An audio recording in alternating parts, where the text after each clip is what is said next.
Hello and welcome to Crosstalk, where all things are considered. I'm Peter Lavelle. After the famous but failed Washington-Moscow reset, it appears now the Obama administration is preparing to embrace a very different, though historically familiar policy towards Russia. It's called containment. It worked during the Cold War against the Soviet Union. Will it work against today's Russia? And does this mean Washington has declared a new Cold War?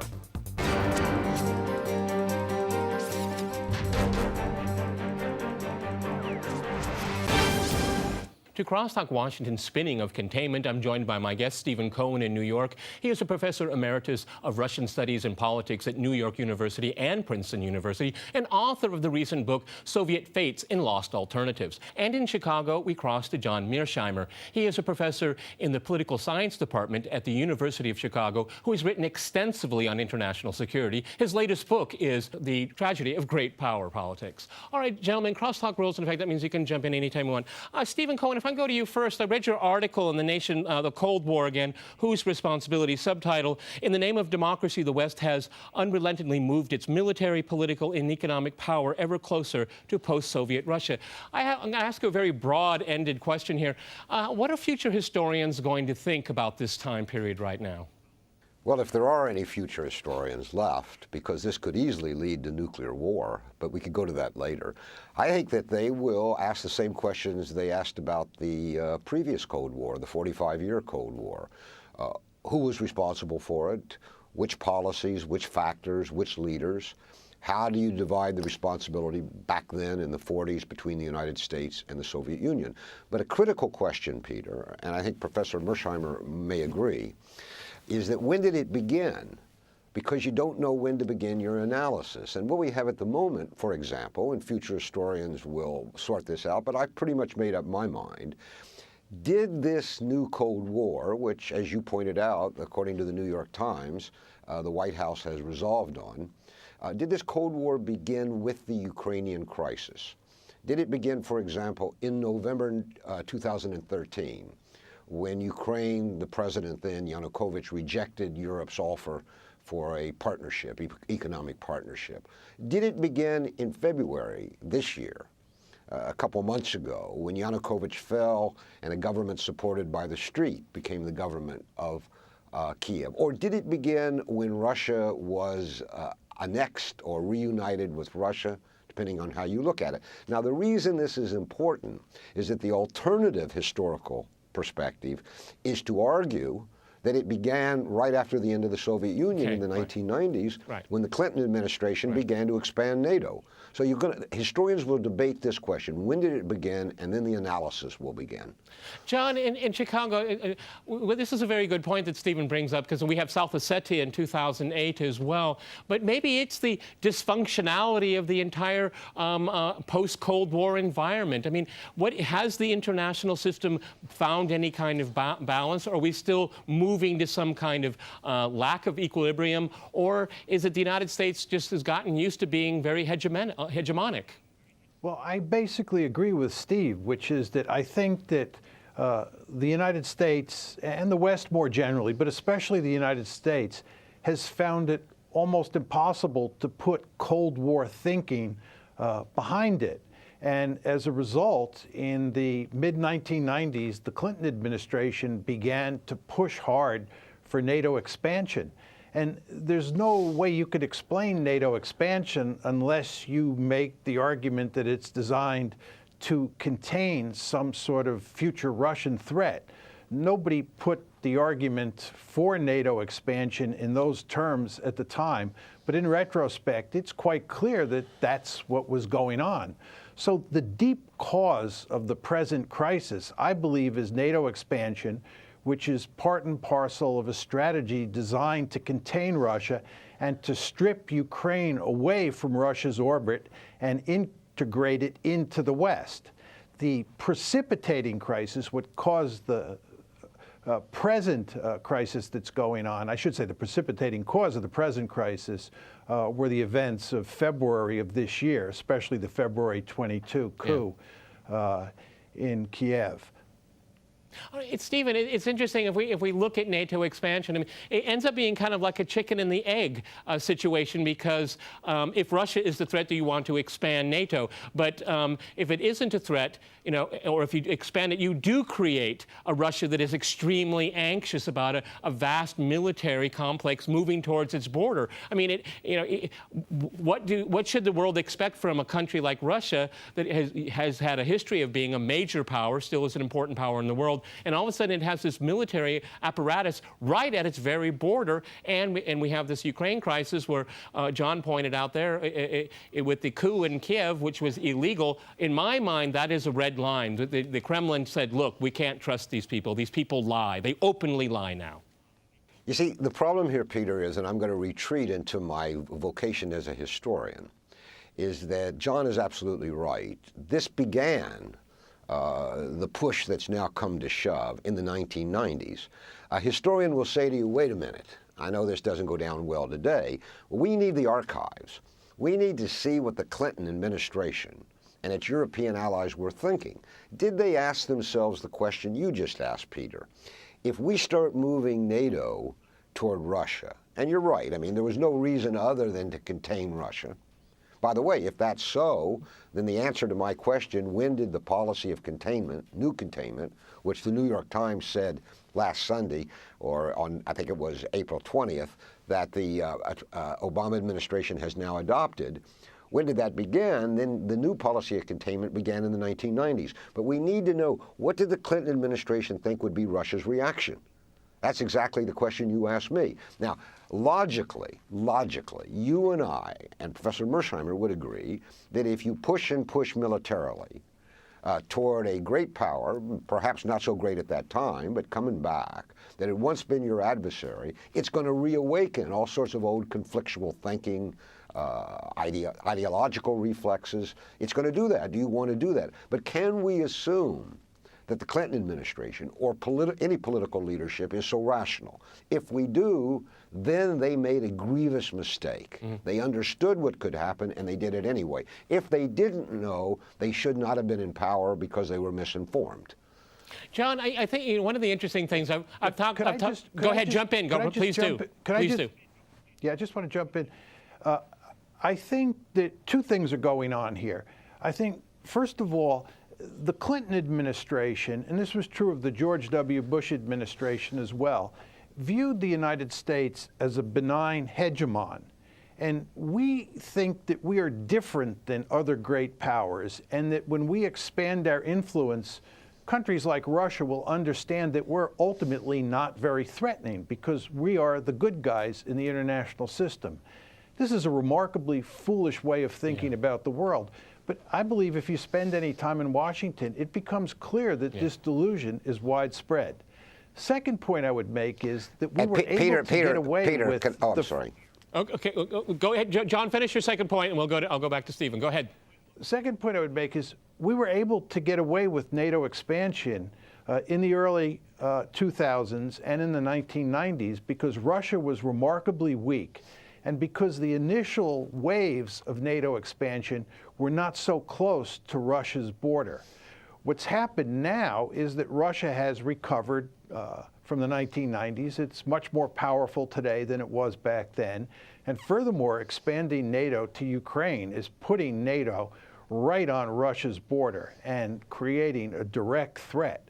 So it's those changes that make the present situation much more volatile than what happened in the 90s and in the early 2000s. Stephen in New York, you wanted to jump in there. Please do. Yeah, I apologize to John for interrupting. It's, he being in Chicago and I being in New York creates the problem.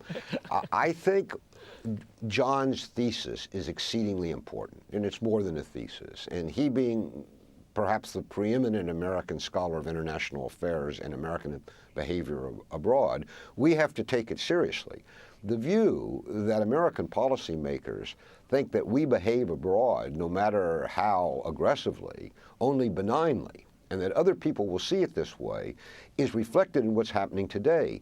It's astonishing to me that unlike in previous run-ups to war, Cold War or hot, there is no opposition in the American Congress. Yeah. There is no opposition in the mainstream American media to the United States policy toward Russia today, only blaming of Russia. Now, the only way you can explain that is a kind of inherent knee-jerk assumption by the 500-plus members, elected members of Congress, that what we're doing must be benign, and therefore what Russia's doing must be nothing but, quote, as they put it, naked aggression, even though empirically it's plainly not the truth. But there is no opposition. There is no criticism in the mainstream media that would slow this process. And the explanation, I guess, is what Professor Mersheimer has just set out. Stephen, it was very interesting is that during the Cold War, there was a debate about the nature of American foreign policy in its relationship to the Soviet Union. But after the Cold War, there is no debate, as you just said there. That's quite interesting, isn't it?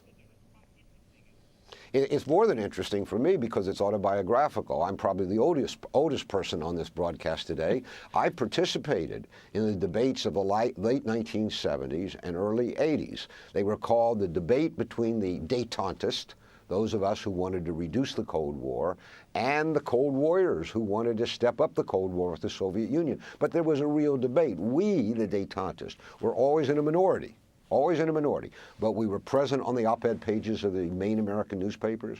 This was before cable TV, but we were on television, we were on radio, we got our say. We even had I don't know if this is the right word, but a lobby group called the American Committee for East-West Accord, which included CEOs of powerful organizations, Donald Kennel, Tom Watson of IBM. It included George Kennan, the famous diplomatic scholar of Russia. All right, gentlemen, I'm going to have to jump in here. We're going to go to a very short break, and after that short break, we'll continue more discussion on containment. Stay with our team.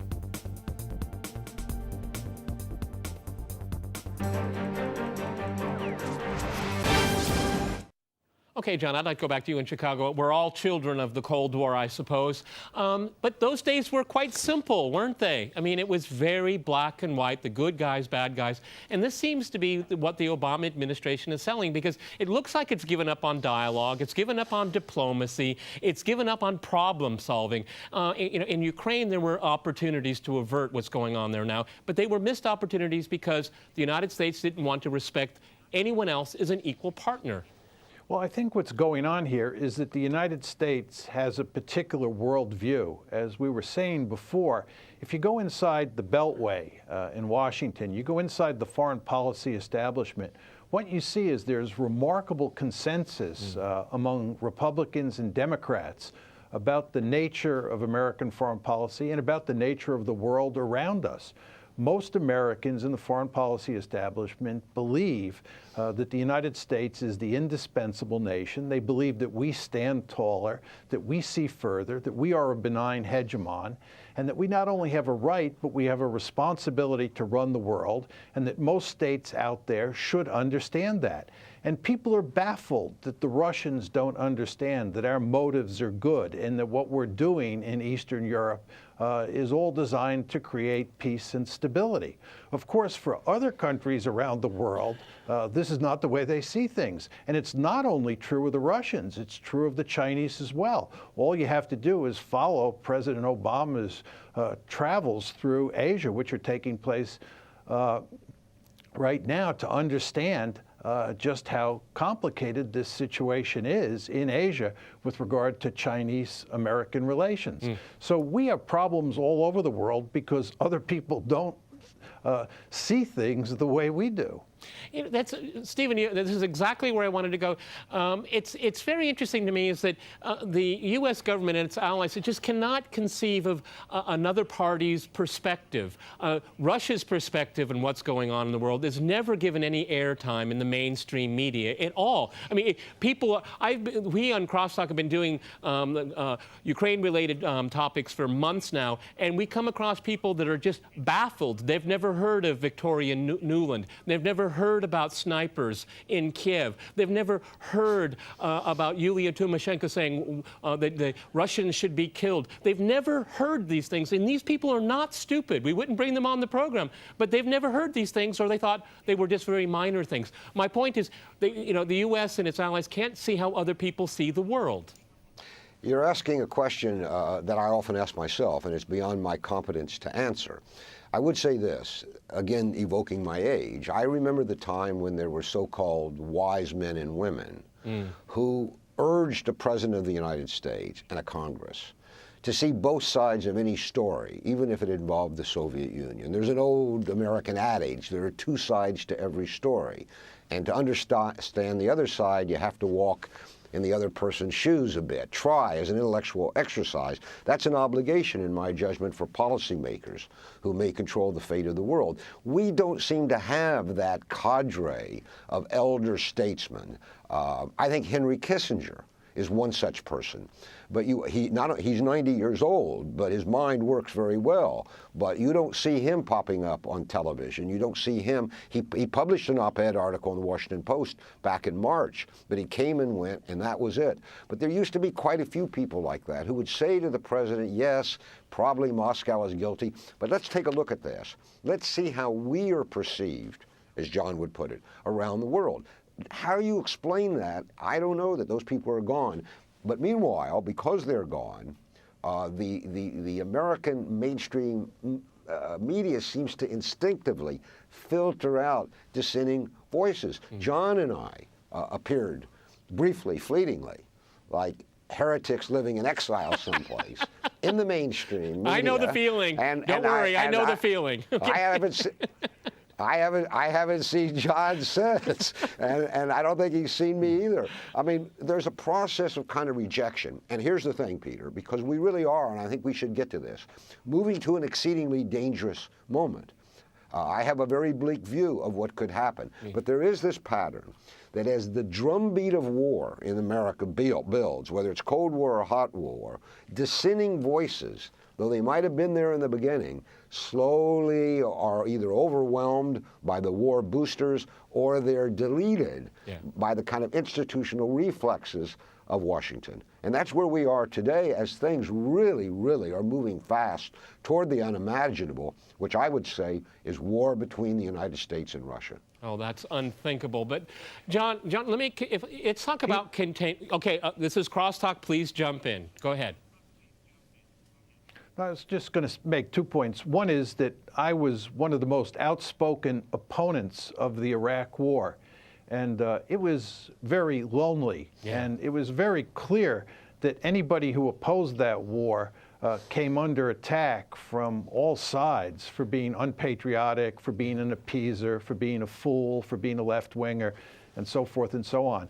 And we did not have a healthy debate in the United States about going into Iraq as a result of the fact that there was such a consensus in the elite and people were afraid to speak out against a war that was really remarkably foolish. So in a funny way, the situation with Ukraine is not that different.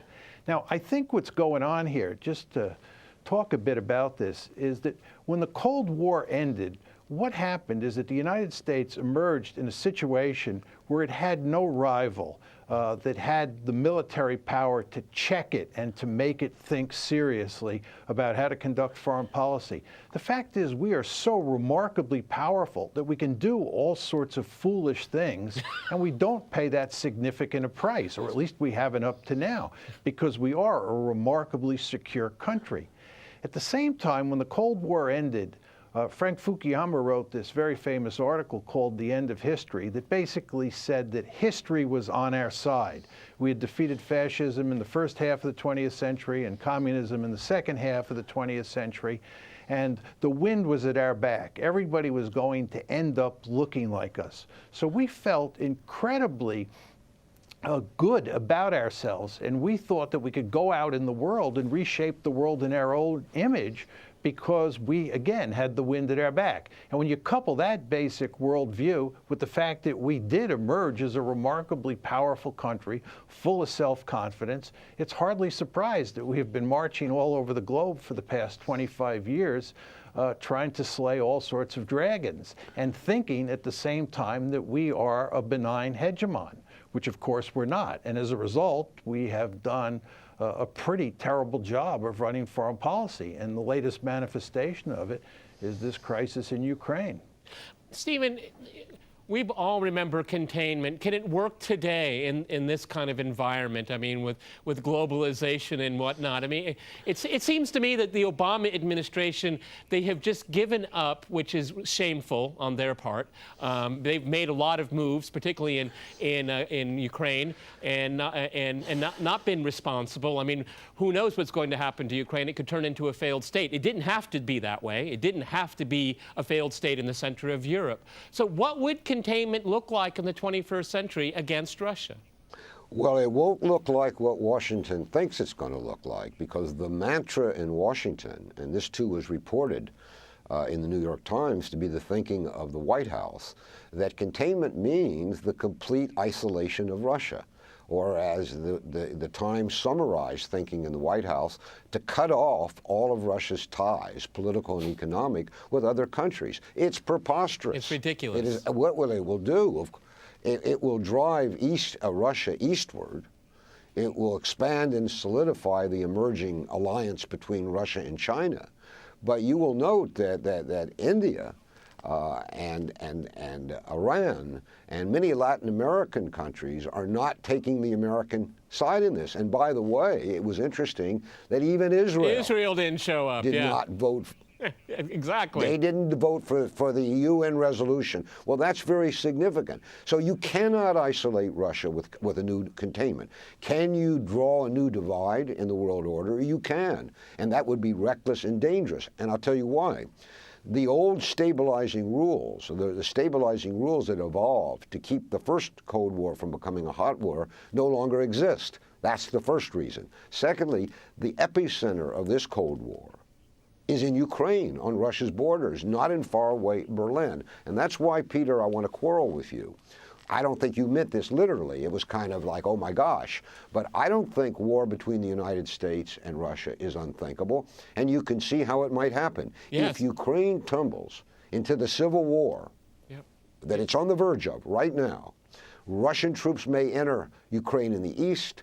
NATO troops, which are being mobilized as we talk in Eastern Europe, would enter perhaps Western Ukraine across the Polish border, and then the power of Russia and the United States will be eyeball to eyeball, and that is the Cuban Missile Crisis. And you can remember how close we came to war then. So I wouldn't say it's unthinkable. I think it's obligatory on us today to think about that horrible prospect, so we can get our leaders. And by the way, Russia could help here too, but it's being driven by by Washington now, to pull back before it's too late.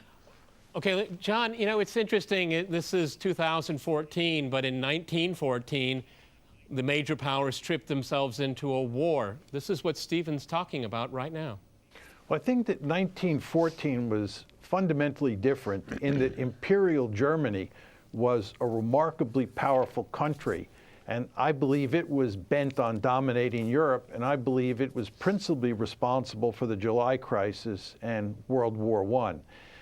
Today, we're dealing with a Russia that is remarkably weak compared to the Soviet Union, compared to Nazi Germany, compared to Imperial Germany. The idea of trying to contain Russia doesn't make any sense to me, because you're not talking about a country that is bent on widespread aggression in Europe. Yes, they took Crimea. I find that hardly surprising. And I think if they try to take eastern Ukraine, that would be a huge mistake. I don't think it's going to. I'm sorry, gentlemen. This is one of the best pit. crosstalks we've ever had. Many thanks to my guests in New York and in Chicago. And thanks to our viewers for watching us here at RT. See you next time. And remember, crosstalk rules.